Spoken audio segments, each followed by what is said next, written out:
What is going on, everybody? Man, I'm not happy. I'm not. I wasted money on some PC games. Now, I'm gonna keep in mind, because this video may seem a bit all over the place, I'm gonna try to not make it seem like it. I like to try to make things tie into conversations so I can make like a point or get a point across and give examples. And the title of this video is PC Gaming Dead? Is it dead? I'm gonna say yes. But as I'm going into this video, for those that see it, I want you guys to get the understanding or the reason why I say PC gaming is dead. I'm in my 30s, and a lot of people my age, a lot of us grew up console babies, you could say. We had computers, but they were family computers. And for the younger audience that may see this video, I have a video on my channel talking about my history with gaming. And I'm going to touch on a little bit of that here on this video. And the part I'm going to touch on is the computer part. We had computers. We had the, big towers with the big humpback monitor screens. Now, we had PC gaming, but we didn't have PC gaming like it is today back then. What I mean by that is that, my generation, people my age now are in their 30s, we ran our computers and internet off of Windows 97, Windows 98 through Windows 99. So Windows 97 through Windows 99 were around for a long period of times, even if in the 2000s. Now,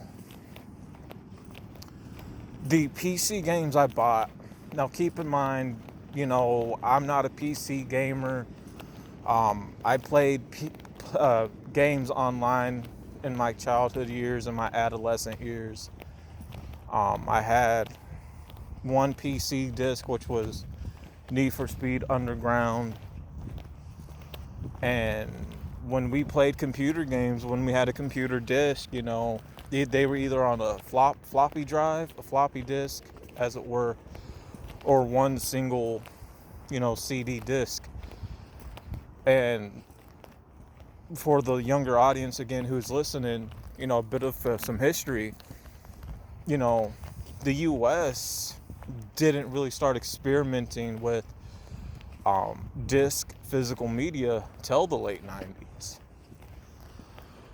But during the 80s, over in China and Japan, they were already doing that in the 80s. The U.S. was just late to the party, as it were.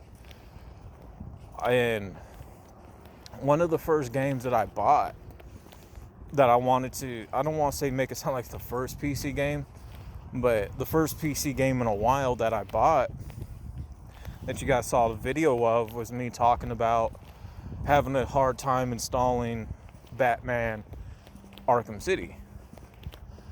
And, Rocksteady, they went to shit. We all know that gaming company went to hell.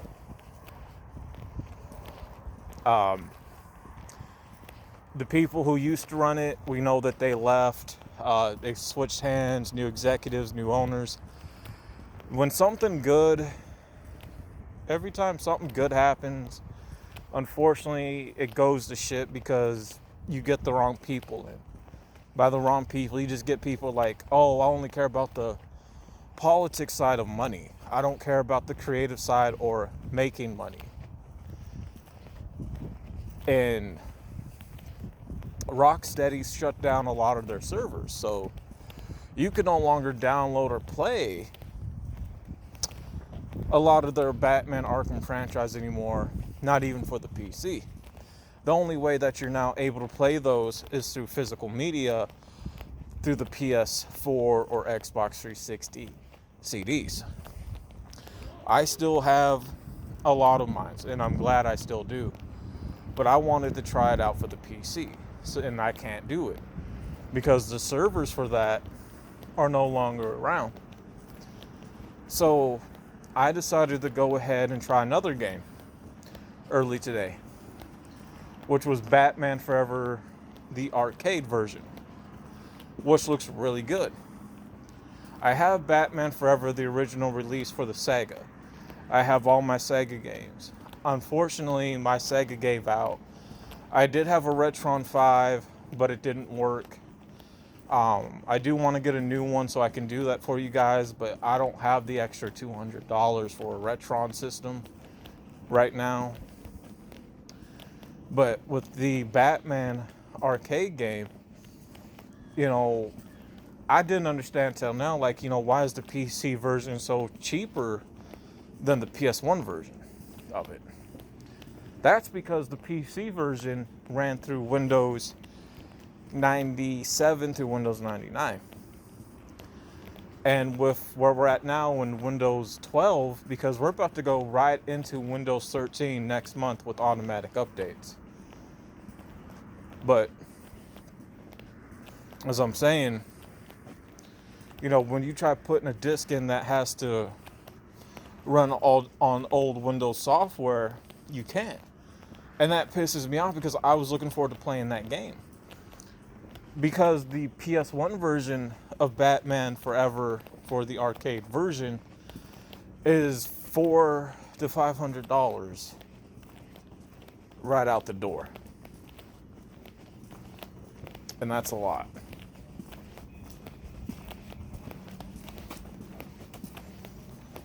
That's a lot. That's because that's the only way to really play that version. So the sellers who are selling it for that price, they know that, hey man, if you want this version of the game and they know that this is the only way for people to play it, they're gonna want people to spend that money. So now I have two games that are fucking paperweights, Arkham City and Batman Forever.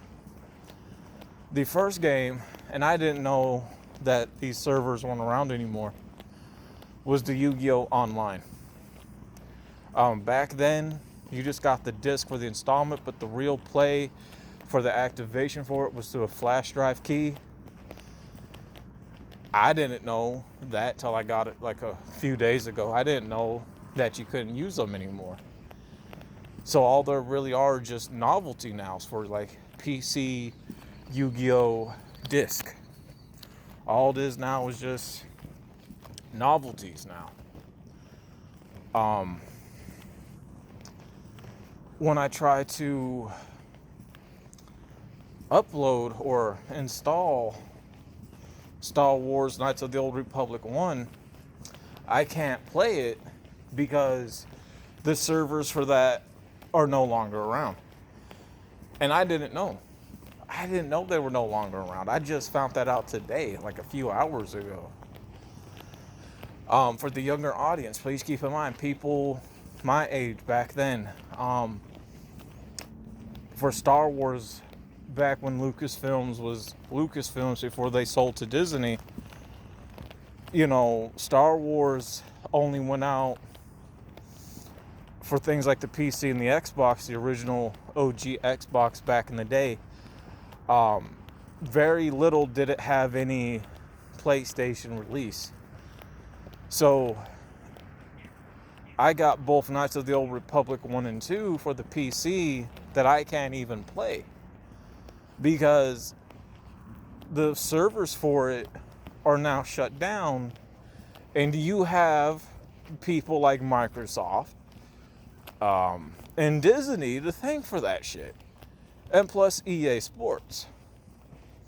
Now, for a lot of the younger audience, why do you guys your age keep blaming Microsoft? Why do you guys throw Microsoft into the argument? Microsoft is like Disney and Apple product. What I mean by that is that Disney and Apple, Disney has their hands on other products that they own, believe it or not. It may not seem like it because you're not always going to see the Disney name stamped on everything. But a lot of the horror franchises and animes, Disney does have their hands in. You may not see their name stamped, but they own it and they have their hands in it. So EA Sports, they went down the shit because they stopped caring about the customers that supported them over the years and just focused on the politics side of money, saying, hey, we'll be damned if we give you guys a product, but we just care about our money with the politics side of that. That's why they released the same fucking sports game every goddamn year for the past 10 to 5 years. The same Madden, the same NBA shit. You're buying the same fucking game over and over and over, and there's no real major difference. You're buying the same damn thing. So, because of that, that's why they stopped caring, and why a lot of their servers, they decided to close them down for money. So the only way now to play the Knights of the Old Republic 1 and 2, either through the OG Xbox or through simulation. And I'll get to that momentarily. So now, I wasted money on Knights of the Old Republic 2 when that came in. I can't even play that at all. So then I ask myself, is PC gaming dead? Is it really dead?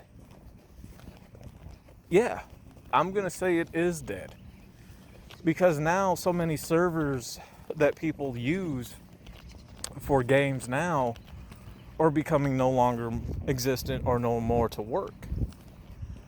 And the only way for these games now, because there are a lot of games now that, again, people my age, we never got to play. And now that we want to play and we can't.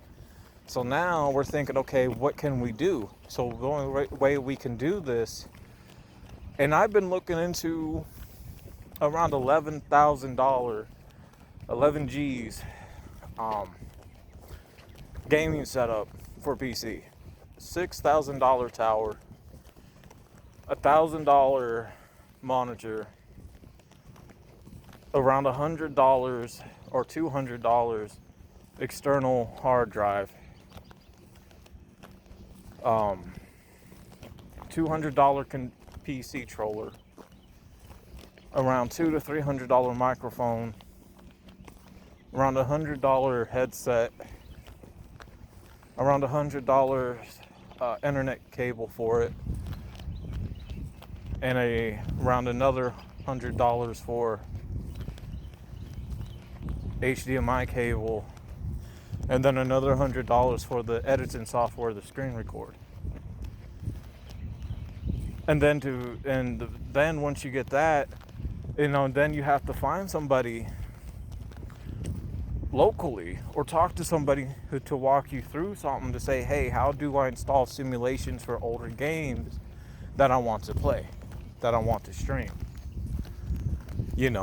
And then you got to go through the process of saying, okay, well, how much would you charge? So now you have to talk bread, you have to negotiate.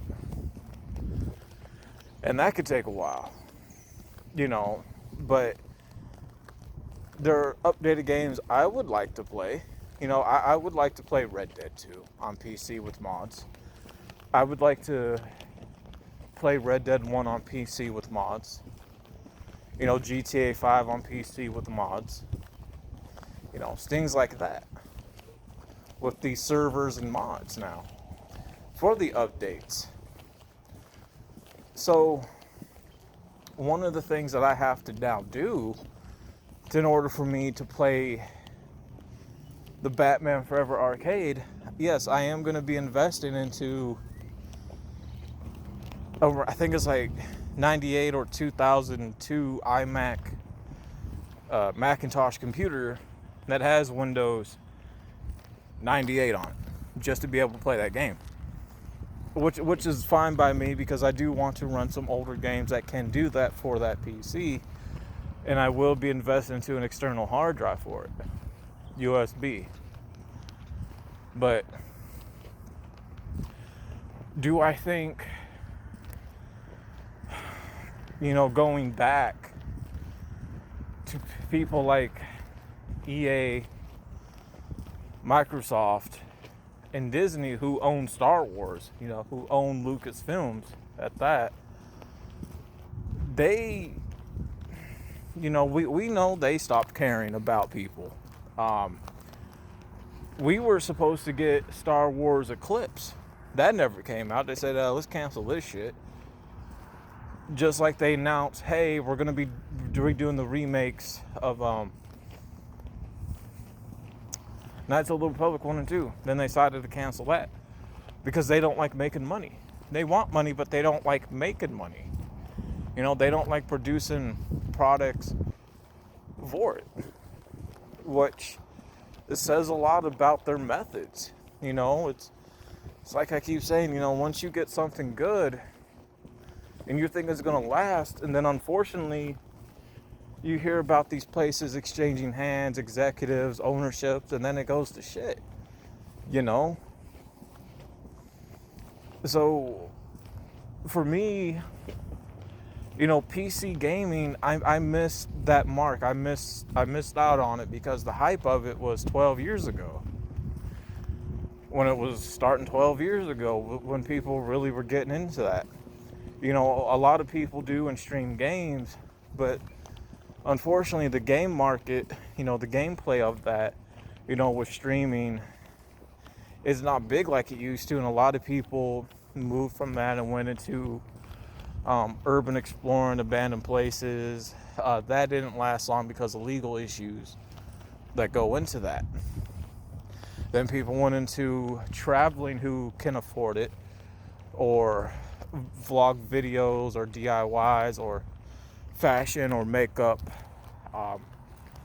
tutorials, or just doing, rambling videos like I do.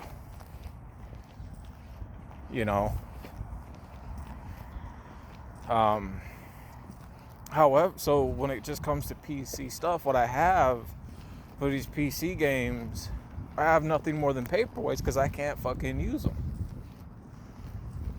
I don't want to throw them away because they might come back. There might be a day where these servers come back. I can't get no money for them because they're not worth anything. I am glad I got the 4 brand new console games that I did get for the PS5. Spider-Man 2, Dragon Ball Sparking Zero, The Last of Us 1 and 2 for the PS5. I'm glad I got those and I can give those guys to you. But I think now when it just comes to PC, yes, it is something that is a waste of money. And I just wouldn't recommend people, doing it unless you have a simulation to be able to do these things. But a lot of us don't. And I wasted $100 and something, maybe around $200 in total, on PC games I can't even use because they're fucking useless, because the servers for them are shut down and no longer around. The gaming market, the gaming market went to shit. They did. The gaming market, unfortunately, went to shit. I think we can all agree with that. Because there's so many of these games that have been out over the last 25 to 30 years, or you could say the last 15 to 10 years, depending on what decade and era you were born in or you were coming up in. A lot of us want to see these games that we miss, that we may not have the consoles for no more, or we still have the games for, or we still have the console for, but we may not have the games for them anymore. We want to see these beloved older games from 25 years to 15 years, 10 years ago make a comeback in a way for these gaming companies who are still around, who have the money to buy rights to a lot of these older games, to redo them, bring them up to date, bring them up to where we are now, and put them out there, because there's money for these companies to be made. And to them, was like, oh, well, we don't think that there's any money in any of this to be made. Well, no, there is. There is. But they just want people to keep doing these online services to play something online with people for every update and every action, everything that they want people to spend money on to buy. And it becomes so boring and competitive and expensive that people don't want to do it no more. So online services for gameplays died out very quick. If you take a look at Disney owns HBO because they own Max. Disney, along with Max, own WB Kids, Jetix, Cartoon Network, Toonami, and every single last product and shows that are part of that. Which means they own the merchandise, the figures, the games, if there were any for certain ones, they own. They own a lot of Cartoon Network games. They own a lot of the old programming that they can take those, update them with, and put something out for it. And to make money on.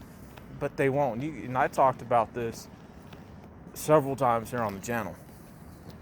They want to make money. Well, you have all this product out there for huge money-making opportunities within a matter of hours to make big bucks. But they choose not to. And the reason why so many of these companies now are going broke, because you're fucking flexing with the politics side of money, and then when it comes time to putting out a product, you flop. You flop fucking horribly. And then once we hear about them going broke and these employees going to other jobs, coming out doing interviews, and a lot of these games and stuff that they own going up for auction, then everybody's looking at you like, you should have just kept working. But you chose the politics side of everything and chose not to put out no product. And I think that's where we are now with the PC part of the gaming industry, is that the PC part of the gaming industry went to shit. There's nothing there for it.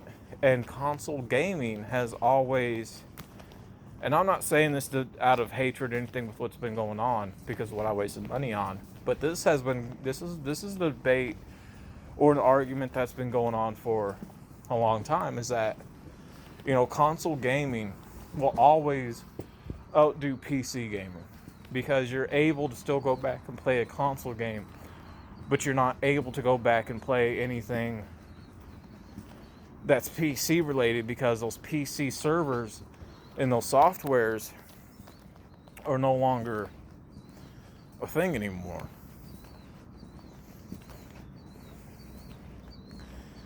And like I said, I would love to invest into $11,000 PC setup for gaming. But what's the point of me wasting $11,000 if the PC servers keep changing so much for the worst and can't stick to one thing?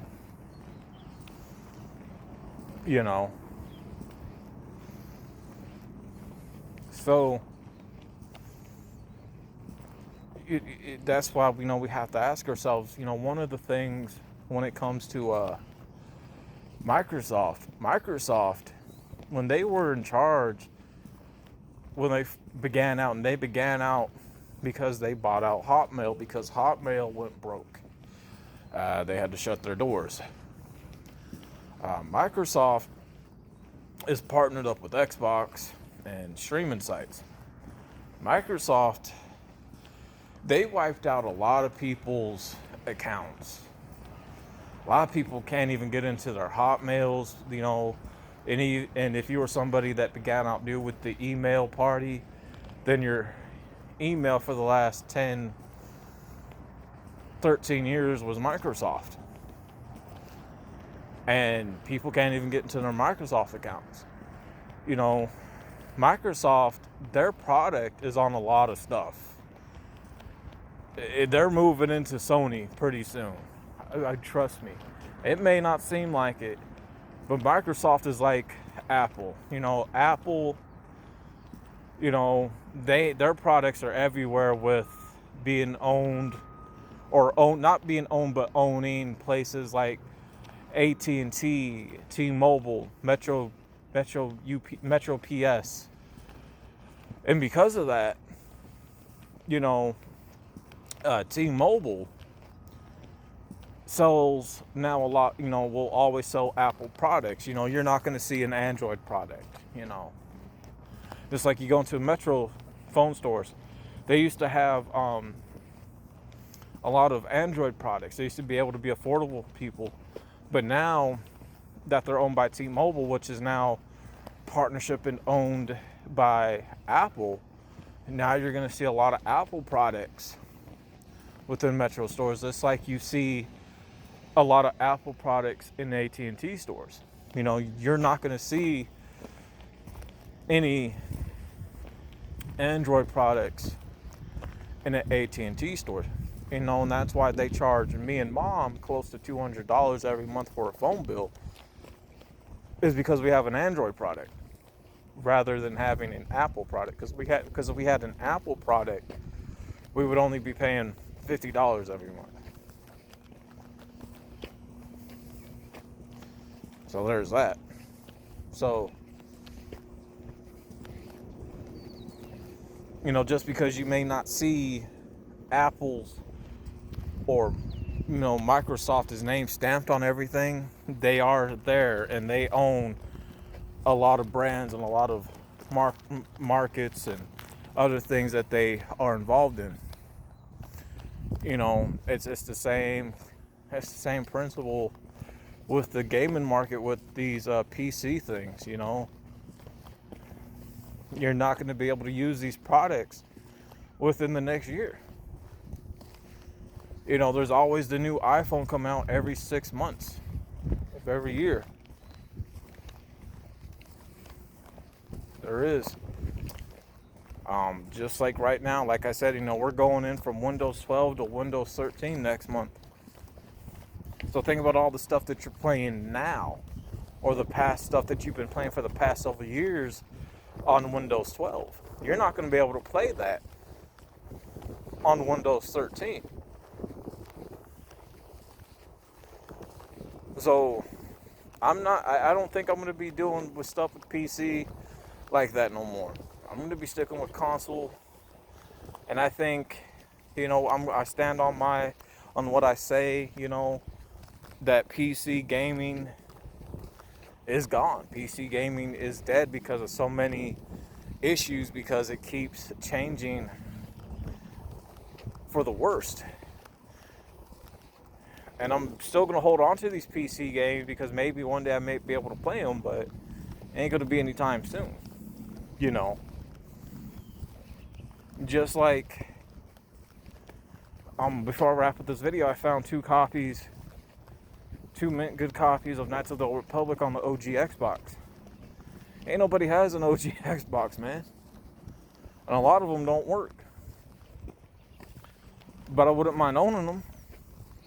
I know that I can get the new Xbox Series that came out, the new console, because it is 100% backwards compatible for every Xbox game that has been out, for every Xbox system.